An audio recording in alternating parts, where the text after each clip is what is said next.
Hi, everyone. Thank you for joining us today. We're going to begin in about 8 minutes, but we have provided a video for you to watch. It's about 1 minute in length, and the link for that is in the chat.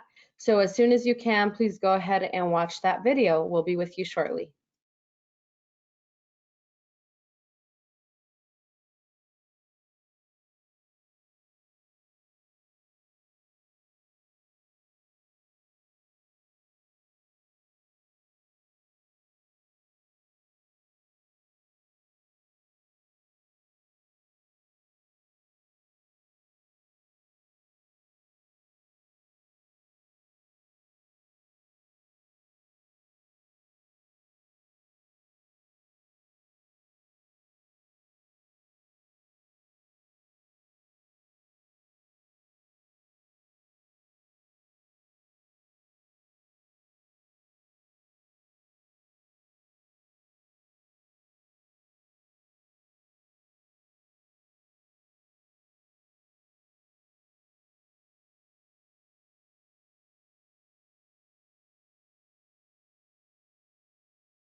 Hi, everyone. Again, thank you for joining us here. We are at the top of the hour, and we did want to share that there's a link in the video in the chat. So if you can please watch that video that our panelists have shared with you. It's about 1 minute in length, and we'll go ahead and get started in a few minutes. Thank you.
Hola familia, we're going to go ahead and get started in 2 minutes. That's 2 minutes. So this is your last chance to go ahead and watch the wonderful video that our panelists have shared with us. And that link is in the chat. We'll get started promptly. Thank you.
Thank you for all of those who watched the video. We're going to go ahead and get started now. Buenas noches, SHIP familia. Welcome back to the latinXfactor Sharpen Your Professional Edge program. I'm Esther Gonzalez here at SHIP National, and I will be your moderator this evening. This month, we are continuing with our series of webinars that will prep you for the National Convention Career Fair, as well as other virtual interviews. Tonight, we are welcoming back our friends from Raytheon Technologies. They have been such an amazing partner for several years, helping our members with professional development and mentoring, and have invested in several of our programs, and we thank you for that. Also, they were recently announced Company of the Year for the SHIP 2020 Star Awards, which is a big feat, definitely something we want to celebrate our friends over at Raytheon Technologies. So tonight, the focus of the learning is on mastering the new norm of interviews in a virtual space. We will listen to the experts and learn about virtual interview tips to reduce the stress and help you stand out at the various interview stages. Our experts this evening are Wanda Ramos and Shakira Ramos from Raytheon Technologies, Pratt and Whitney. Wanda Ramos is the HR director at Pratt and Whitney, Engineering Module Centers and Puerto Rico. She has over 20 years of experience spanning finance and HR. She began her second career in HR at Starbucks Corporate in Seattle. In 2010, she joined Raytheon Technologies Corporate Division as a diversity specialist. Shakira Ramos is Associate Director of Customer Experience and Customer Business Organization. She has been working at Pratt & Whitney for 18 years in various roles from engineering, fleet management, and currently customer experience. Shakira is a lifetime member of SHIP and has served as the SHIP Connecticut president for years and is currently their treasurer. Thank you both for joining us today. So Wanda and Shakira, welcome. How are you doing tonight? Great. We're excited to be here tonight. Thank you. Thank you for being with us. At this point, I'll go ahead and hand over the show to you. I'm here for any support you may need. Take it away. Perfect. Thanks, Esther. And we're just going to take a couple minutes before we dive into the actual program. Shakira and I are both very glad to be here today. And just to confirm one thing, in case anyone is wondering, we are not related. Yes, our families are both originally from Puerto Rico, but as far as we know, we're not related. Although, you know, that's probably still to be confirmed. We also wanted to take a minute to recognize this time in the year. We are in the middle of Hispanic Heritage Month. So before we begin, we want to just take a minute to recognize our Latinx roots and Hispanic Heritage Month. If it wasn't for the efforts of those who came before us, of those of us here today, and for organizations like SHIP and other professional organizations like Prospanica and our many ERGs, we would not be where we are today, or be able to move the progress forward for our communities. So let's just take a minute to recognize where Hispanic Heritage Month began with those countries, and let us remember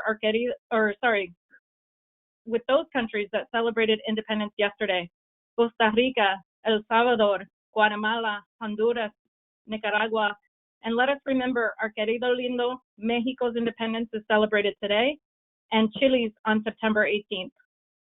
So even though you're on mute, I know you're letting out some gritos, and we're hearing your applause. And during this time in our lives, it's even more important we remember the efforts of those who came before us and do what we can to honor today for our community and those of our brothers and sisters. So we just wanted to take that minute. Many of you had the opportunity to look at the RTX video before we started. And I think Shakira and I both share and express our excitement when we have the opportunity to see that video. Raytheon Technologies, as many of you know, was formed in April of this year through the merger of Raytheon, headquartered in Waltham, Mass, and United Technologies, which is headquartered in Farmington. Combined, we have over 190,000 employees worldwide who create the world's most advanced aerospace and defense systems and breakthrough technologies across high-value areas of commercial aerospace and defense. And you can tell from that video why Shakira and I are happy to go to work every day, even during these unprecedented times. So we're happy to be here with you. We're going to share some of our excitement over the next 40 minutes as we share some recommended approaches, insights, and tips as it pertains to interviewing, and especially as it pertains to the virtual interview. So to get started, I'll hand it over to Shakira, and she can walk us through the outline of what we'll cover today. Thank you, Wanda. So in today's webinar, we're going to cover the following. We're going to cover the process, standing out, the interview itself, landing the job, and then we're going to share our final thoughts and key takeaways. And then we're going to open it up for Q&A. But definitely, if you do have any questions, start putting them in the chat. We'd love to hear them. And if there are some that we can do while we're going through our slides, we'll definitely love to answer those meanwhile. So with that, excellent. So just to start, I'm just going to quickly cover the process. And as you guys can see on the screen, we have the interview process normally starts at the application. And I'll touch on that on the next slide in a little bit more detail, as well as there can be assessments and what we consider to be an application review. And of course, the crux of any interview process is that time to interact and engage with representatives of a company or an organization. And that's a lot of where we'll spend our time today in that interview process. The end arena of this process is obviously at the job offer and employment process, which is really, the background check, referrals, and drug screen. So not an area we're going to touch a ton on today, but we will close out with some tips as you get to the job offer stage. So one thing we just wanted to highlight, in any interview process, there can be multiple facets and multiple elements to an interview, and it really is dependent upon what the company is doing in their own interview process, and it varies. So on this slide, we highlight in certain cases, you might have a hard skills test, that can be a typing test, math skills, office, language skills. You may also be presented with the need to show work samples. Again, that can be writing samples, it can be situational judgment. And I actually had an experience at Lego where I had to put together a 1-hour presentation on 2 topics of interest. I was given those topics the night before and was essentially given, I would say 24 hours, but when you're also working a full-time job, that's a little hard. So it was definitely a sample, a work sample, if you will, that I then had to go in and present the next day. So that's another example of what you might be asked through an interview process. We're going to spend a lot of our time on the interview, so I'm not going to go into much detail there because we'll cover it today. Other situations or assessments you may have are cultural, behavioral, and cognitive tests. And then, of course, personality tests. And similarly at Lego, when I interviewed there, they also ended the interview process with a personality test that they then reviewed with you as part of the selection process. So just another example of different elements of the interview process.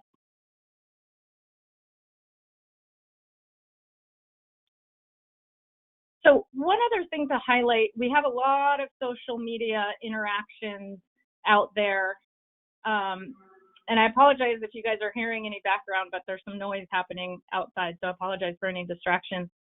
One of the things we want to highlight on this slide is that any interaction you have with a company representative, whether you're looking for a job or not looking for a job, could be considered an interview, if you will, or part of the interview process.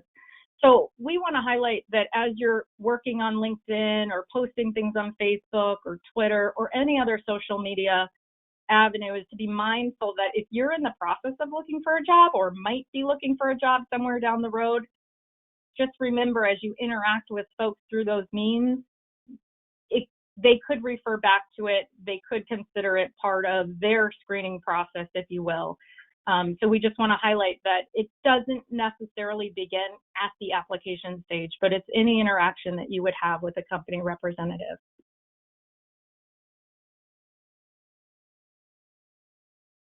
Great. So prepare, prepare, prepare. That is how you're going to stand out. I would like to share a quote by Alexander Graham Bell. He said, "Before anything else, preparation is the key to success." And that is what we're going to do here today. We're going to talk through this next slide. Is how do you prepare for these interviews?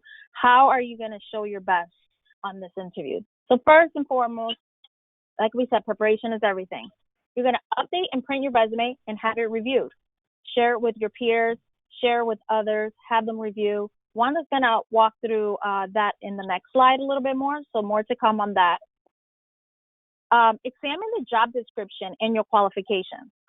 Also, but don't let that stop you from applying. You know, sometimes we think that if we don't meet all the qualifications, that the job is not for us. That doesn't mean that. Definitely, but know what is qualified and be ready to explain yourself on why maybe you don't have that quality, but you have another quality that's going to make you stand out more. All right? Research the role in the company. Very important to understand who the company is. For example, Pratt Whitney is now part of Raytheon. Things like that, like what other companies fall under Raytheon. And make sure you have questions for the interviewers. There's another slide that I will share with you about questions you can ask. So we'll be going through that. Prepare your answers for common questions. Very key. There are common questions that most every interview will ask you. So be ready, have responses for them, and we have another slide on those for you. Be aware of your voice and body language. You know, rehearse. Ask somebody to ask you questions. You can then respond and notice how you're speaking. Are you speaking fast? Are you speaking slow? Are you speaking low? Especially when it's virtual, it's very important to understand this. And also your body language. How do you sit? How do you stand? I was just sharing with Wanda, and one thing I'll say is crossing my arms. Like, I cross my arms all the time. It's very comfortable for me.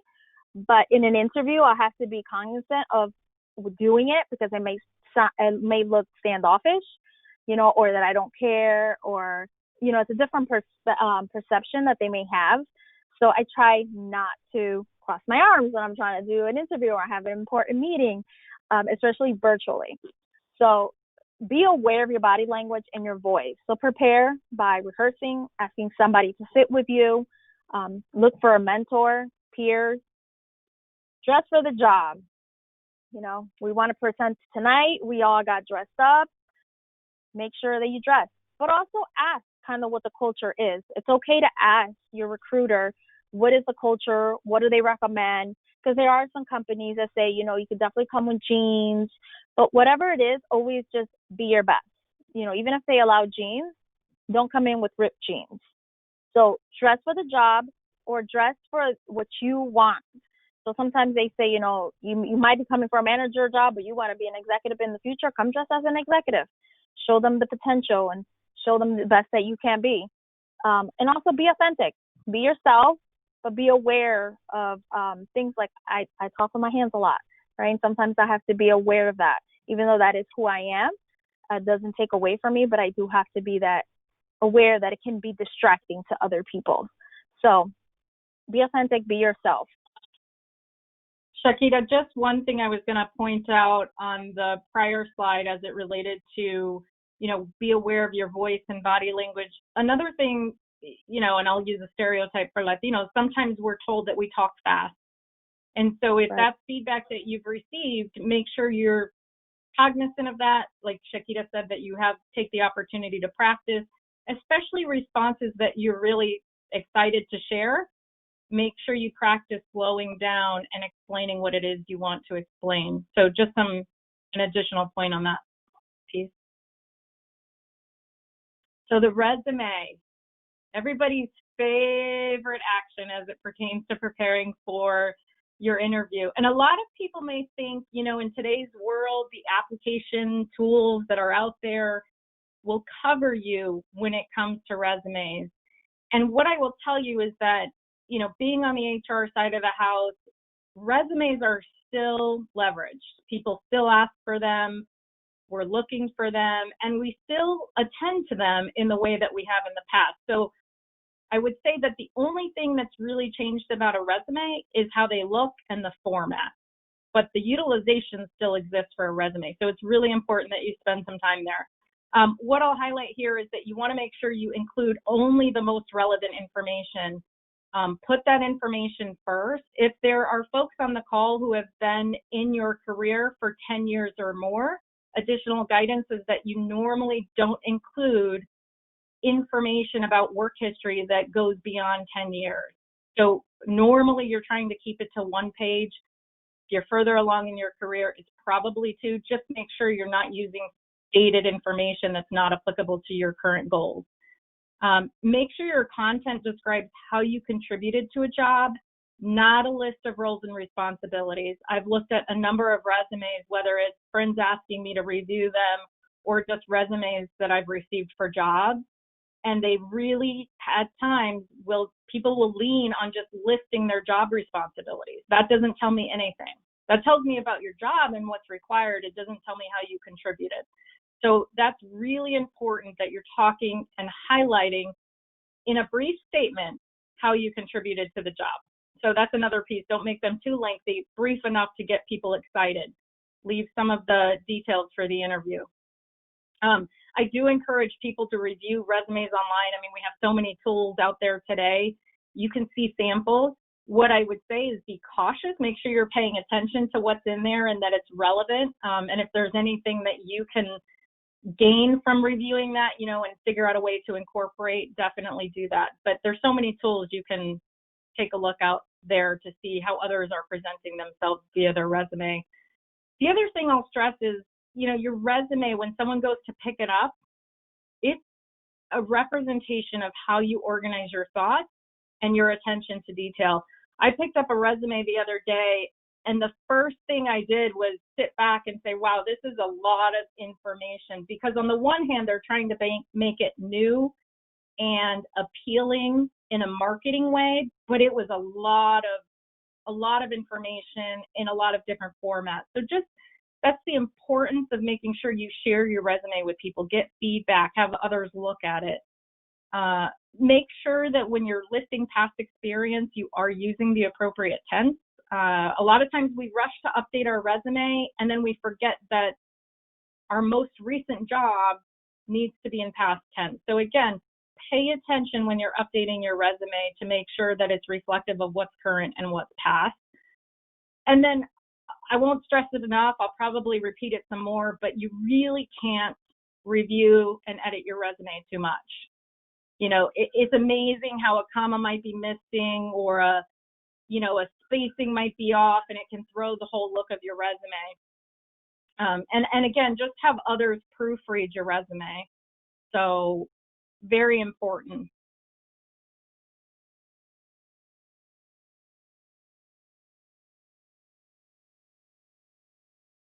Before we head into the next part of this as it pertains to interview questions, we're going to review some standard interview questions and provide you some examples. We're just curious as to what are the hardest interview questions you've received? And if some of you wouldn't mind sharing that in the chat, that would be great. And then we'll do our best to take some time to address them if we can.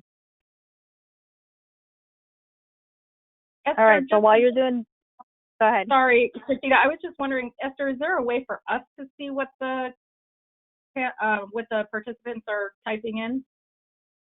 You should be able to see it in your chat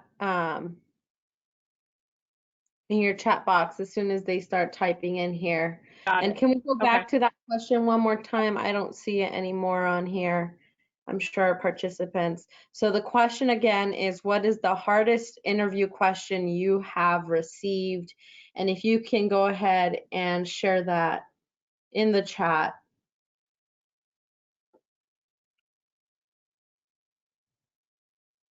Yeah, so while they're dropping those in there, we're going to go ahead and share some of the common questions, and then we'll come back and try to help answer some of those.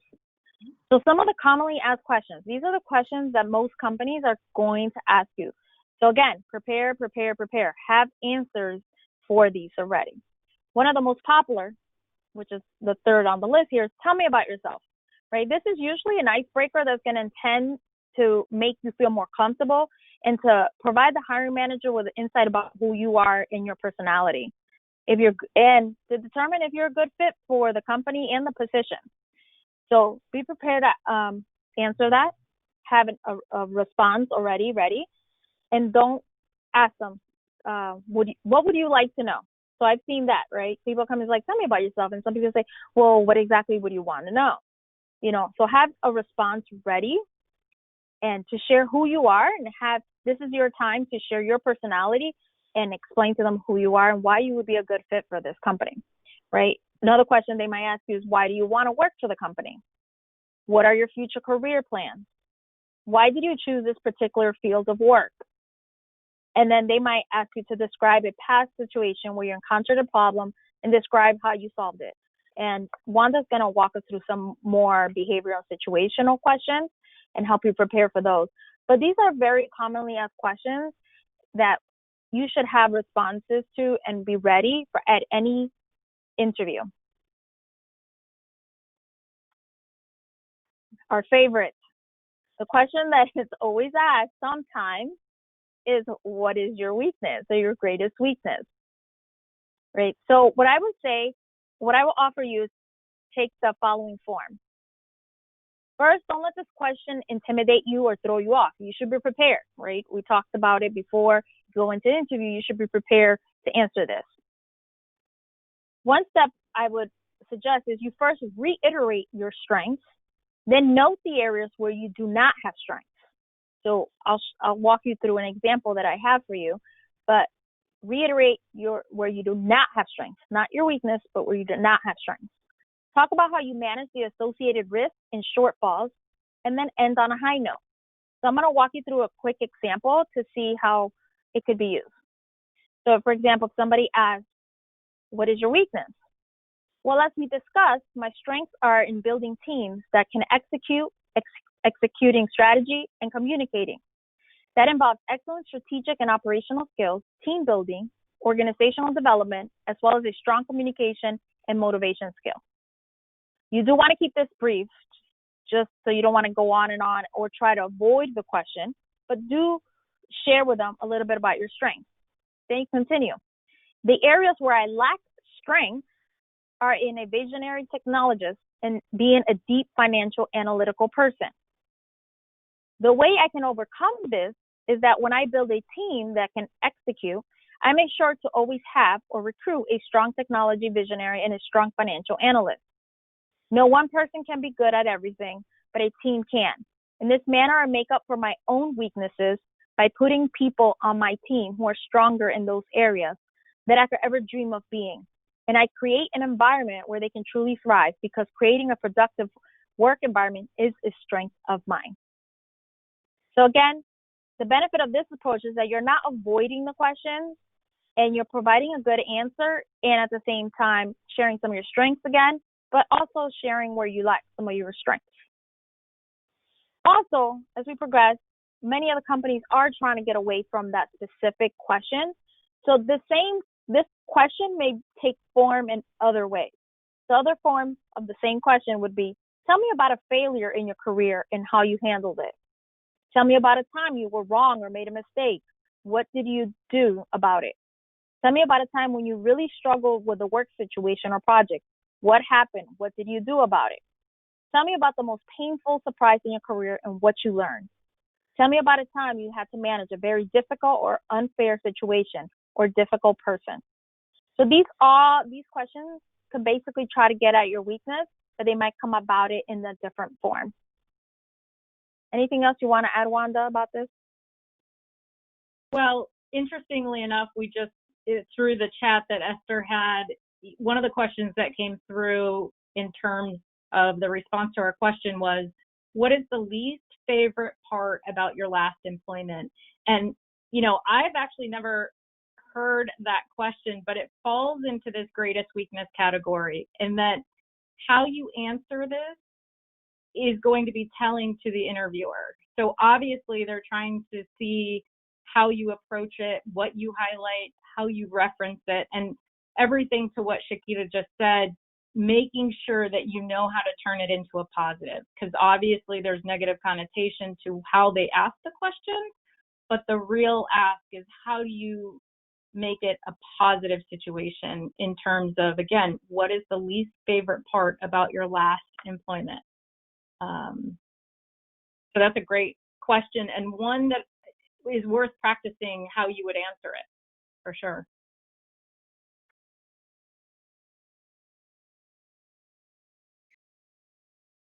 Definitely. And I do think as I'm reading these questions, there have been some tough questions out there. My goodness, that is for sure. But what I would like to do at this point is go ahead and poll our audience so that they can share with us a little bit about themselves, who they are, where they're at in their career, and how they're feeling about this resume and interview process, so we can kind of gauge where we all stand. So I'm going to go ahead and launch this first question and give folks about 30 seconds to answer.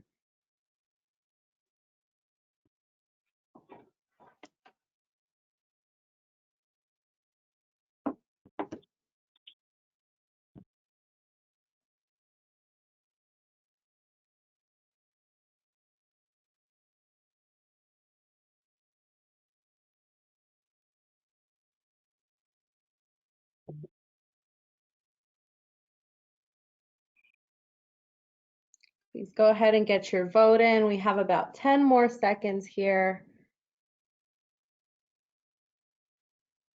We'd like to get as many responses, and we're going to go ahead and close the poll now. And so, as you can see on the screen, we're pretty diverse group of folks here today. Predominantly kind of two ends of the spectrum really represented here with university students, and then those that are 5+ years in their career, and kind of a large group if we add the graduate and those in their early career. So thank you for answering that one. The next one that we have here is, which of the following best describes how you feel about your interviewing skills?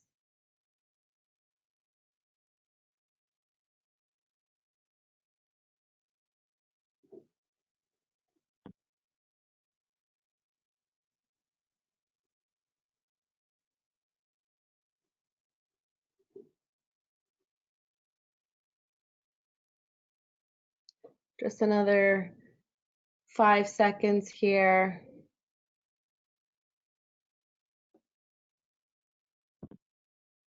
And we're going to close the poll now.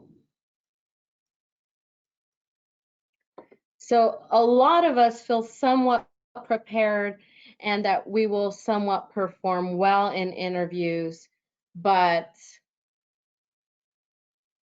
not fully confident in our interviewing skills.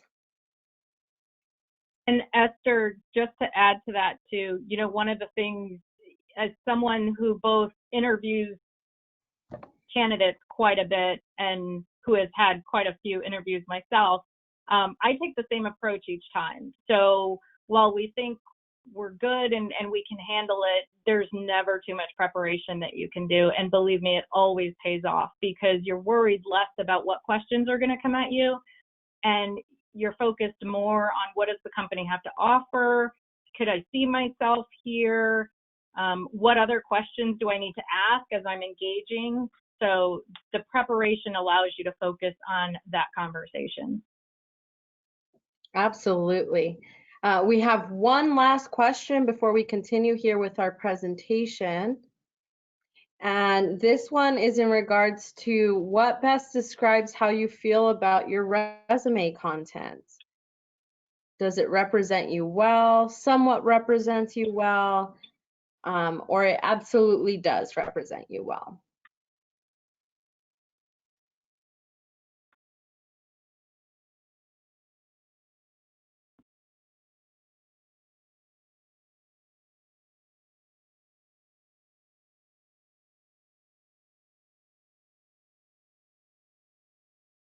In about 5 more seconds here. And we're closing the poll now.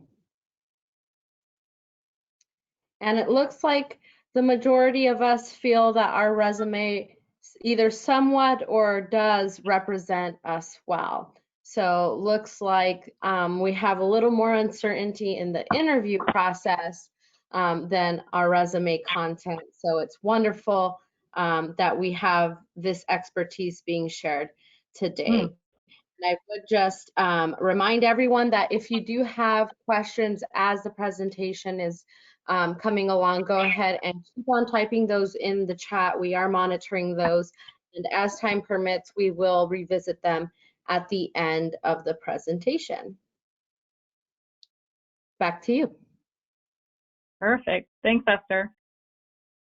So we're going to dive into a couple of interview questions. And just before we dive in, you know, as we were doing the poll, I was thinking about what is the least favorite part about your last employment, because I just can't let that question go.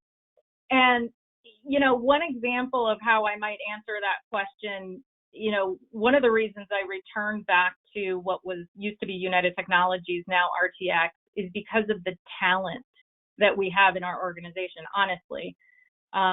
The work ethic that people have, the expertise that they have on the technologies that we touch is amazing. And then on the flip side, there's the very process-oriented, have to check every box before we can move. So I share that because it's an example of what you enjoy about a company, but also what may make things hard to acclimate to, if you will. So that's just one example of how you can turn what might be a negative into a positive. So just wanted to share those thoughts there.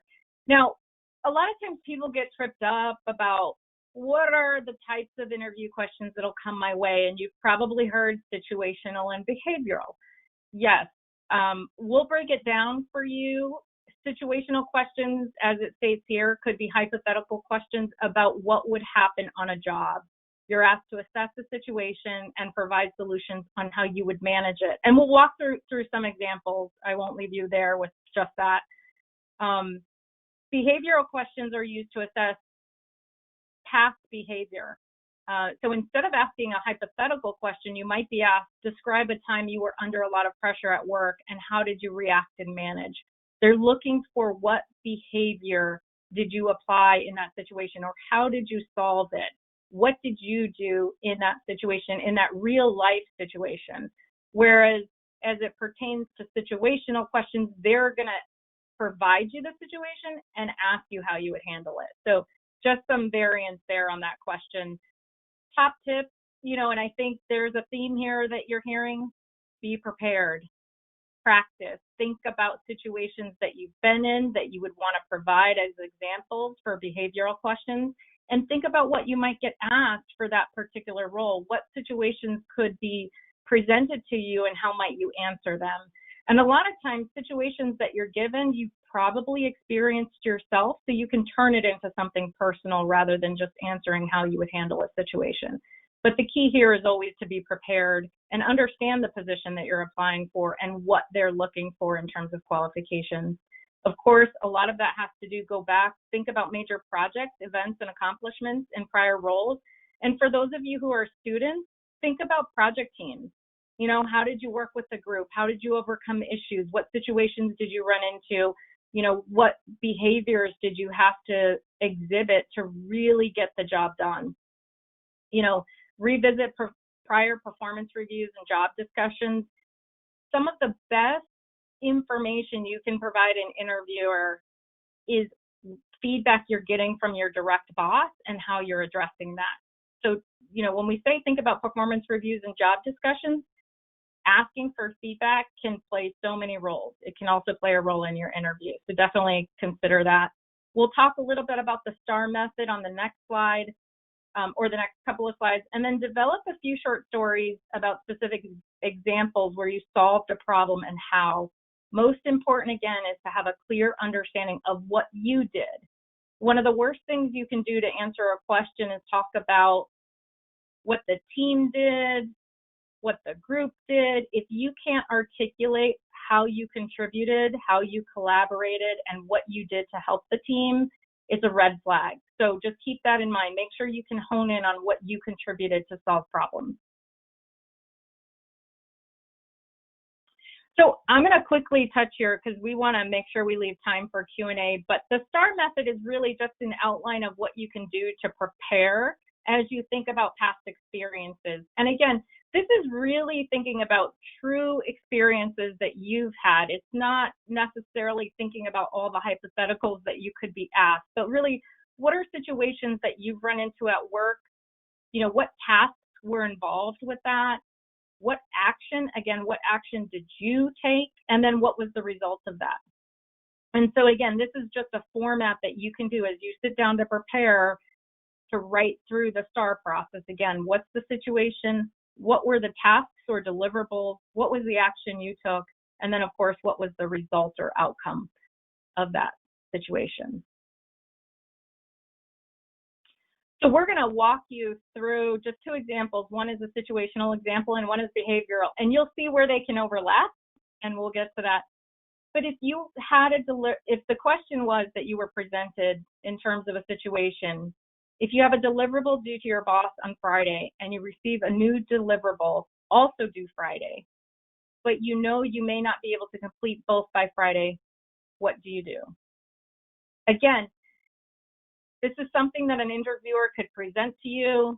The expectation is that you can think on the spot, and obviously preparation is key here, because if you thought of situations or scenarios where you can leverage that example, you're ready. If not, it's going to be seen because you may take longer than is expected. And it's okay to think about it to make sure you're going to use the right one. But if you think too long, it's going to be seen as you have not prepared. So bear that in mind. So we'll go to the recommended response for this. And it, you know, this is pretty wordy, but if you were to sit down and write this out or type this out, you'd probably have quite a bit of information to share. But in this scenario, you might share, I'd meet with my boss to discuss the two deliverables, confirm which has priority, and offer recommendations on how to complete the more prioritized deliverable, and outline next steps to then complete the second. If both remain the same priority, I would discuss recommendations on how I could leverage additional resources, gain alignment, and or confirm what is needed to meet the minimum viable deliverable. So I'm just going to highlight a couple of things with the, Shakita, if you want to hit the next. Yeah. So again, the response here is that you're taking action. It's all about what would you do in this situation, or if you had a real life example, what did you do? You know, again, it's discussing, confirming, you're offering recommendations, you're outlining, you're gaining alignment, so on and so forth. So that's really what you want to hone in on. And we'll show you what would not be a good example or not a good response. And this does happen. So you may read these responses and think, those are horrible. I would never say that. It happens. people do respond to interview questions in this very short fashion. I already have a deliverable, and the new deliverable will have to wait. I won't be able to complete the second deliverable, so I will ask if there's someone else who can do it. And as an interviewer, you may attempt to pull out some more from the candidate. It depends on where you are in the interview process. It depends on what other qualifications the candidate has. So again, preparation is key so that you can stand out. So we'll go to the behavioral one. So interestingly enough, you're going to see in this example, situation and behavioral are very interchangeable. So don't get hung up on the style or what type of interview question it is. Just make sure you can prepare for certain examples and examples you feel comfortable presenting. So in this case, it's a question where tell me about a time when you made a mistake. How did you manage the experience? And this is very wordy. I'm probably not going to read the whole thing, but Shakita, if you want to go to the recommended response. If you were to read through this entire thing, it's a similar example as the one we used previously. And in this case, the person describes the situation where they have a deliverable due Friday, another deliverable comes in that same week. They make the mistake of reading the second deliverable information too quickly and assume that they can get it done. When they get to that Friday time frame, they've got one done and one is incomplete. And so it impedes their boss from getting their portion of the deliverable done. So that's the mistake. The last part of this example says, and Shakita, you can hit the next button just to highlight the key items. If I could go back in time, when I received the email request, I would have reviewed the email with more attention requested time with my manager to discuss the competing requests and recommended alternative resources, approaches, or confirmed an understanding of the minimum viable deliverable for Friday. The key here too is to really highlight how has that helped you or how have you changed because of that experience. And the last line here says, I've applied this approach with competing priorities and thankfully have not made the same mistake twice. That's what an interviewer is looking for. What did you learn? How did you apply it? And how has it helped you? So that's the recommended response. If we look at the incorrect responses, similar to the last one, but I didn't complete a deliverable because I already had another significant deliverable to complete on the same day. That's not a very good response. It tells me nothing about thought process, prioritization, collaboration. And then, you know, this other potential response, I didn't complete a deliverable on time because my boss wasn't clear on why it needed to be done on the same day as another significant deliverable. And she didn't tell me which deliverable was the priority. So in this example, it's putting the onus on your boss and not taking responsibility for how you manage your schedule. So just some examples of incorrect responses and a recommended response. But again, the recommended responses are pretty, I don't want to say lengthy, but they're detailed. And that's what people are looking for. Again, what did you do? How did you apply it? What did you learn from it? So just bear that in mind as you prepare. All right. Now let's move into questions for the interviewer. So first thing, again, prepare. Prepare to have some questions in advance for your interviewer. Not having any questions is the worst. So don't be, is it a good question? Is it a bad question? Having none is the worst. So some questions that you could use, samples, and of course you can come up with your own, but just to help you out, some could be, what changes or challenges is the company going through? Where and how can this role add the most value? What do you value about this company? Why do you enjoy working here? What qualities do your most successful employees have? What are the next steps of the hiring process? Those are all acceptable questions. Questions that you should not ask, what does the company do? Because again, you should have done your research and you should have researched the company in advance. Second, what will I be paid? What is the vacation policy? And third, how fast can I be promoted? Recommend not to ask those questions. All right. So now let's talk about the day of the interview. It's go time. How do we prepare? So before the interview, make sure if it's it's a live, you know where you're going. Make sure you don't get lost. And then nowadays we have a lot of virtuals. So make sure what app needs to be used. If you need to download it in advance, make sure that it's ready.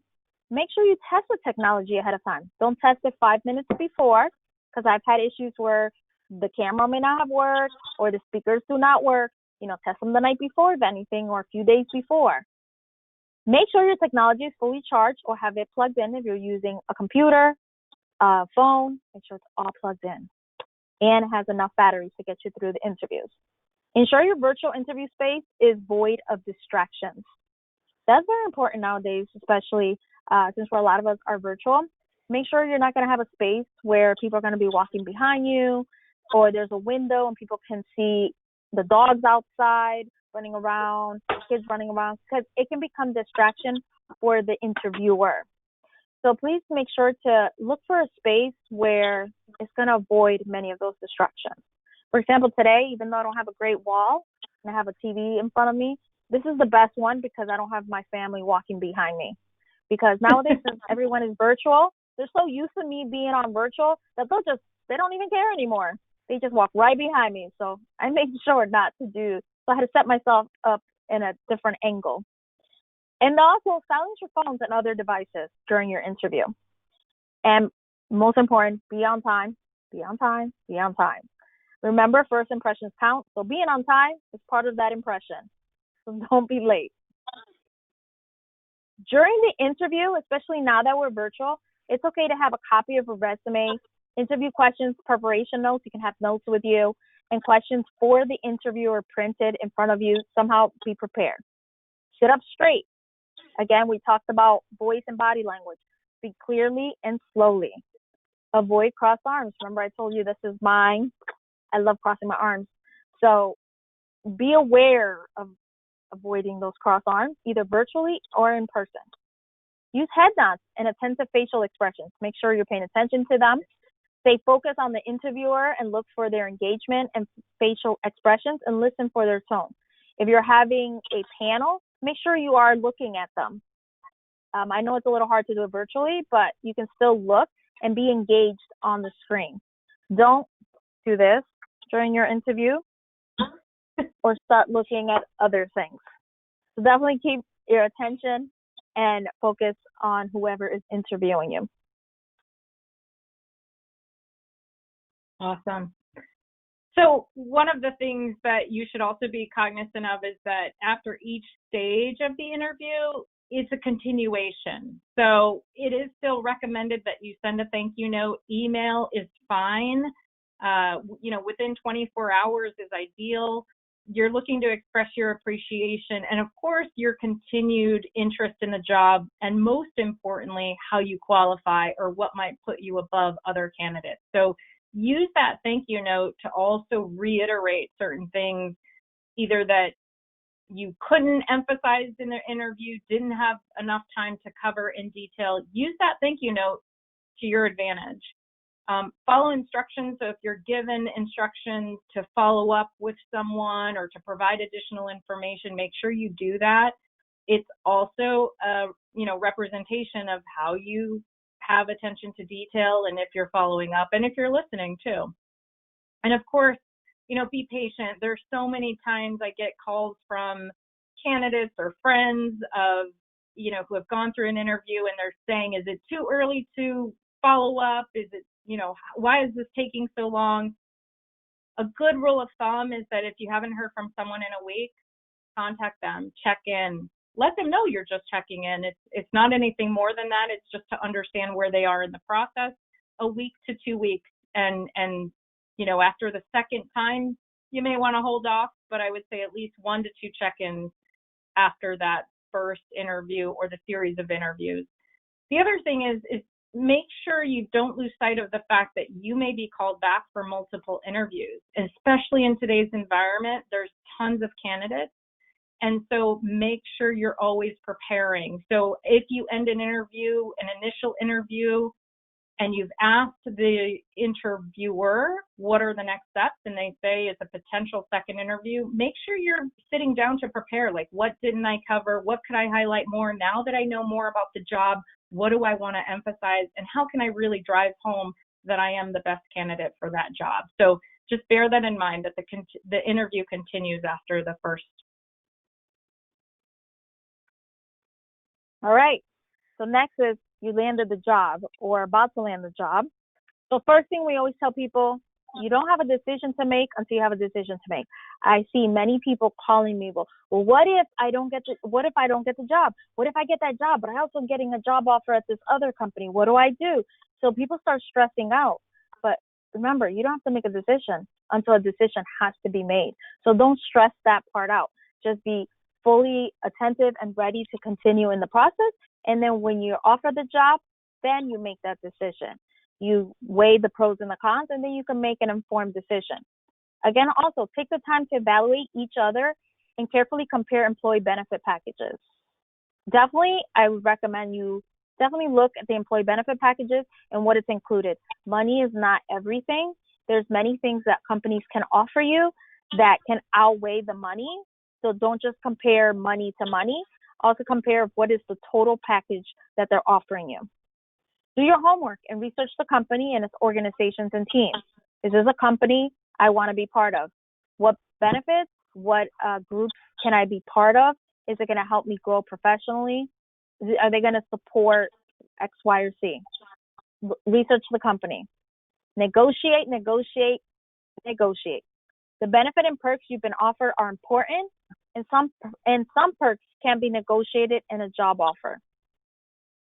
Don't rush into a decision. I said take the time to carefully consider all the options. Again, do your pros and the cons and make an informed decision. Focus on the future and get ready to start your new job. I want to put you ladies right there because you had one more poll question about feedback after an interview. So we're going to go ahead and launch this question, and we'll give folks about 30 seconds to respond. And the question asks, do you ask for feedback after you've been told you are not the selected candidate or will not proceed in the application process?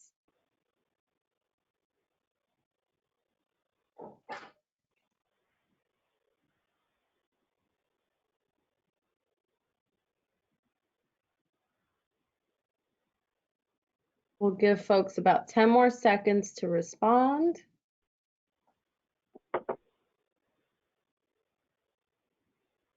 And we're closing in 5 more. And we're closing the poll now. Okay, so let's share these results. They're pretty interesting. It's very split. Almost a third, and a third here. Wow. That is interesting. Let's ask our experts. What do you think about this question? Yeah, Esther, so my reflection is I was actually surprised about the number of people that said they always ask, which is phenomenal. Any opportunity to get feedback is a golden ticket. And the other thing it does is it shows the interviewers you are interested in improving and learning and growing. And most organizations want people who naturally are interested in that. So always take the opportunity to ask for feedback, because you could learn something that you didn't realize that you do during an interview or where you could do better. So take that opportunity. We'll dive into the key takeaways because I want to make sure we have a couple minutes for Q&A, and I'm okay if we stay over, especially if folks want to ask questions. We've driven this home throughout the presentation, but prepare. You cannot prepare enough, and if you think you're an expert, I'm going to tell you prepare. From application to selection, make sure you're preparing for each part of the process. Practice. You know, practice in the mirror. If you can't find someone to practice with, practice over a video. Record yourself. That's another way of practicing if you can't find someone in the moment. And just make sure you're practicing. As Shakita said in the beginning, be genuine and authentic. People will see right through you if you're not. Use what's unique to you and your experiences to make sure you're making those connections. And remember, you're interviewing the company just as much as they're interviewing you. So make sure you have questions for them and that you're prepared to get insight about them as well. Ask for feedback. We just talked about it. And then make sure you're always following up with thank you notes. And again, that's your opportunity to highlight something that you didn't get to emphasize in the interview or that you want to reemphasize. So look at it as a benefit to you.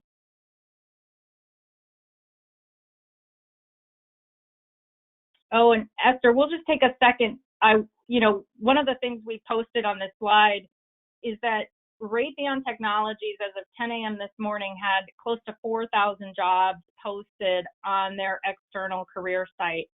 So if you're looking, if you know others who are looking, make sure you check out the career site. We have the link here. I think the presentation is going to be provided on the SHIP site. So just make sure you're looking at those jobs.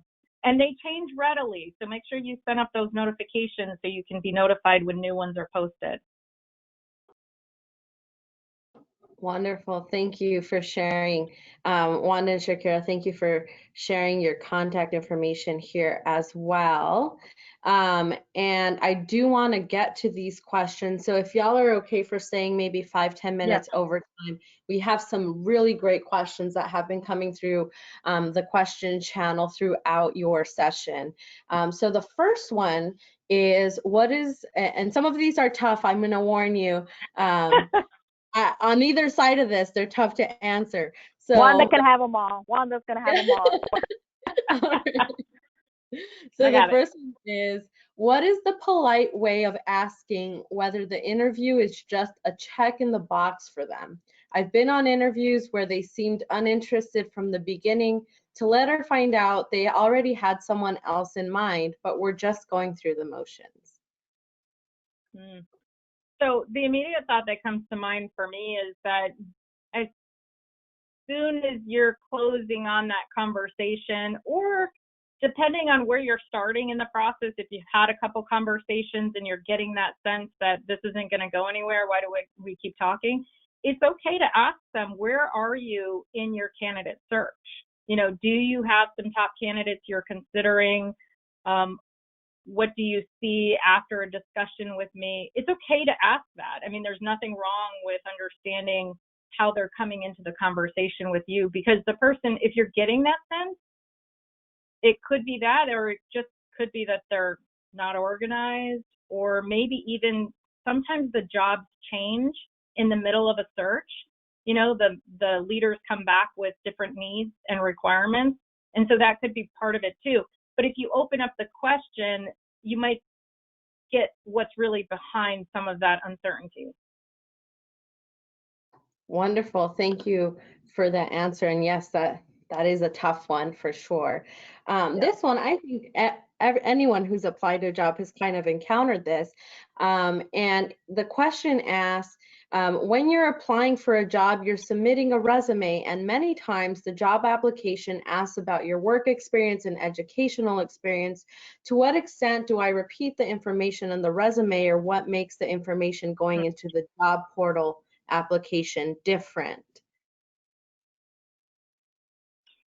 So that's another good question. A lot of job portals have the ability to upload your resume. So ideally that's available, and you're only editing what wasn't read appropriately or what wasn't able to be uploaded. If that isn't feasible, you probably do have to repeat what's on your resume and put it into the tool, because otherwise there may be missing pertinent information that they're using that job portal data for, that they're not going to be able to get from your resume. So I would encourage you to do both. Wonderful, thank you. Next question is, how do you send a thank you note in the case that they do not provide you their contact information? Well, in today's day and age, I think of a couple of ways to do that. Sometimes companies will work with recruiters, or they have what you might consider the screening recruiter. And so you can always go back to that individual. If there's no email, professional email, you can use LinkedIn as an opportunity. But I would hope that there's been a phone exchange or email exchange of some sort ahead of that first interview, and I would use one of those two means first.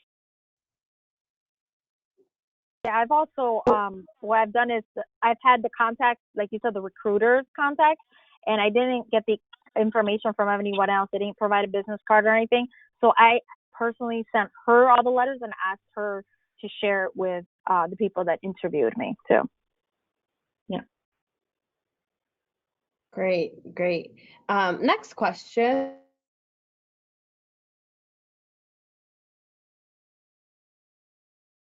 Did we lose you, Esther? Yeah, it looks like you're frozen.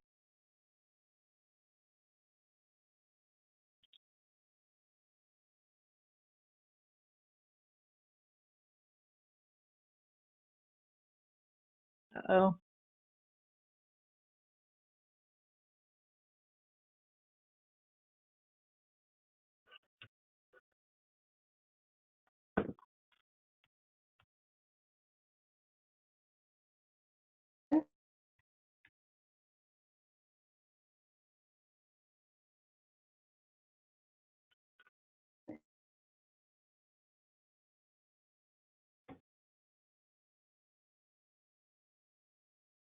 Shakira, we can't hear you either.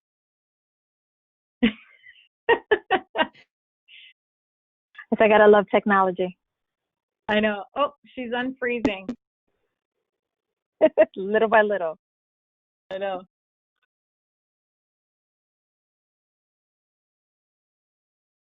Well,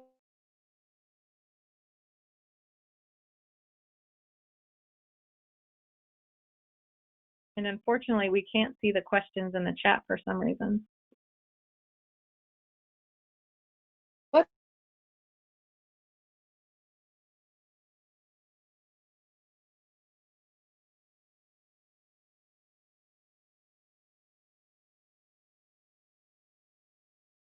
Like the countdown.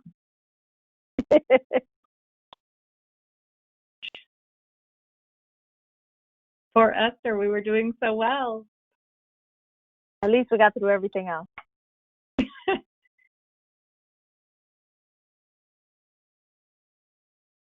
I just asked her to send us some questions via chat until she's back up and running if she can. I don't know if that's feasible.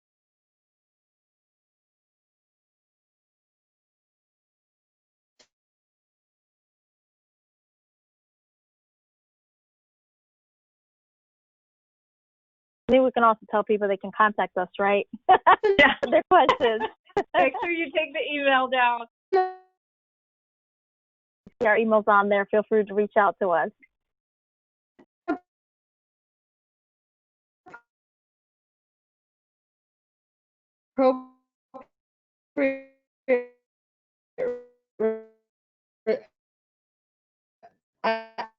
I guess the root Esther just landed on the moon. She Yes. started a new job. is how do I buy time? What's an appropriate response? Oh no, Oh, if we had her. no.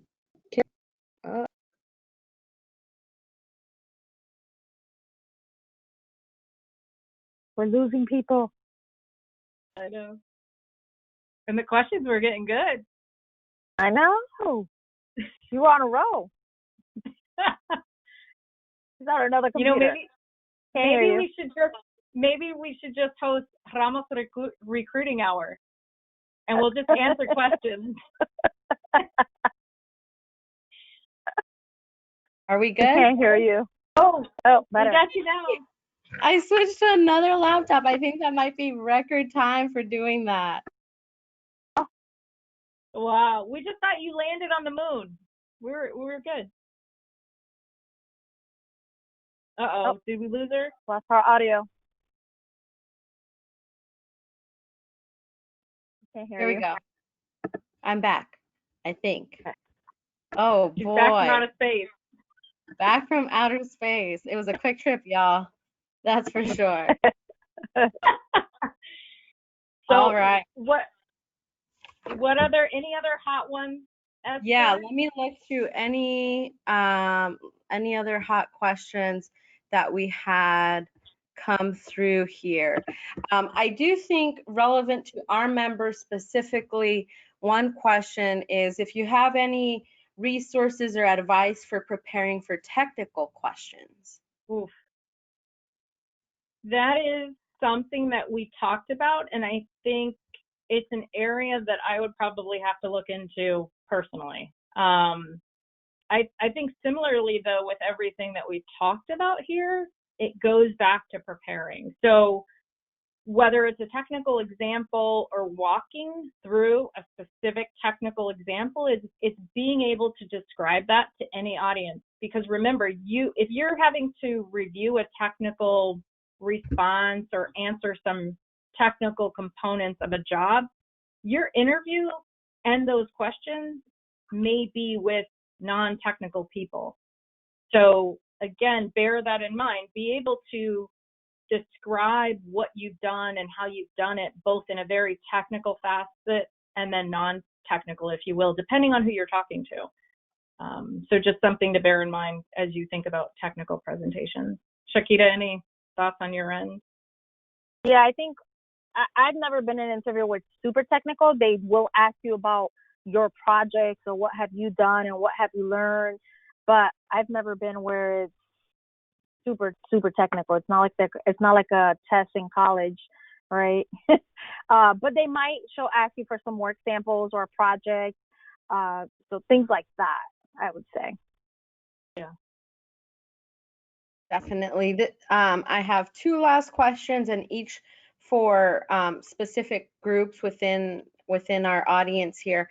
The first is, how would recent grads negotiate salary? If you've never had a full-time job at this caliber before, you may not know how much to ask for. great question. And this is where SHIP comes in handy. Use your network, ask, make sure you're connected with people who can give you insights.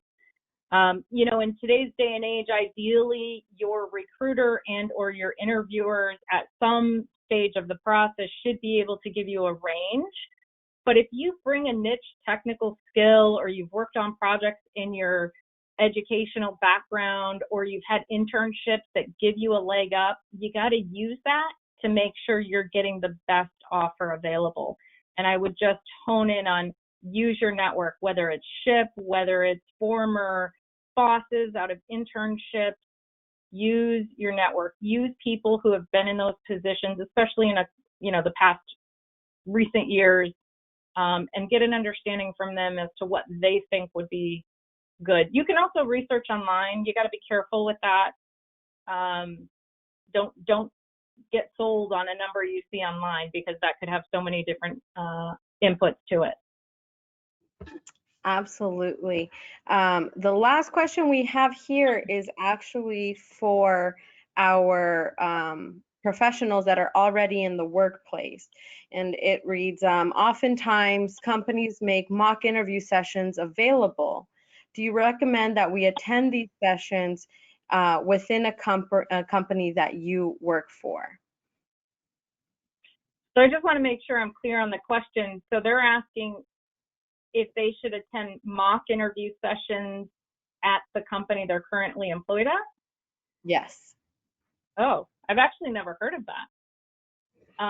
Me either. Yeah. That's pretty cool. Yeah. I was going to say I would absolutely attend.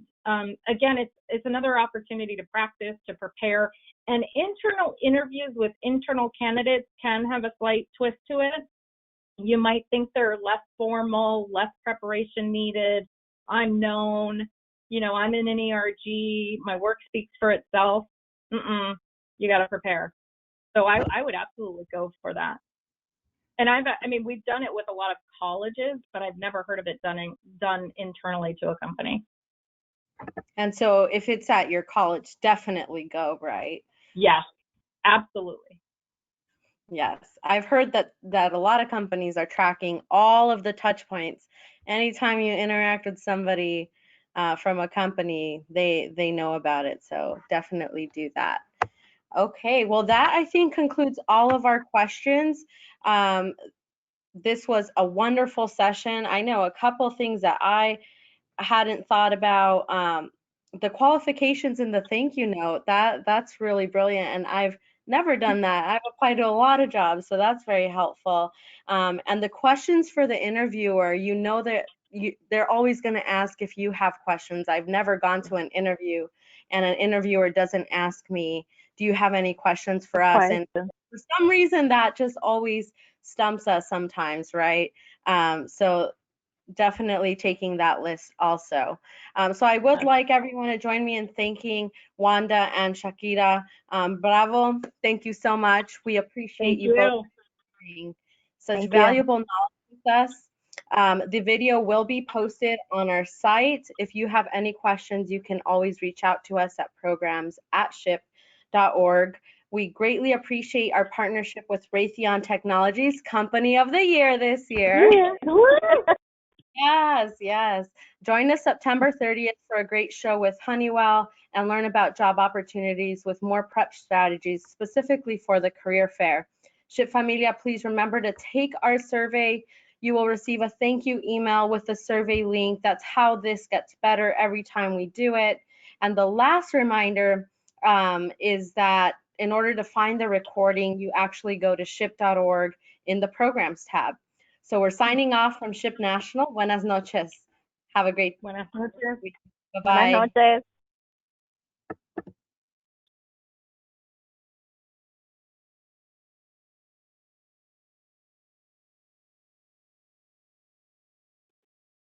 We're still on. We're still on. Being recorded still, so bye. Bye.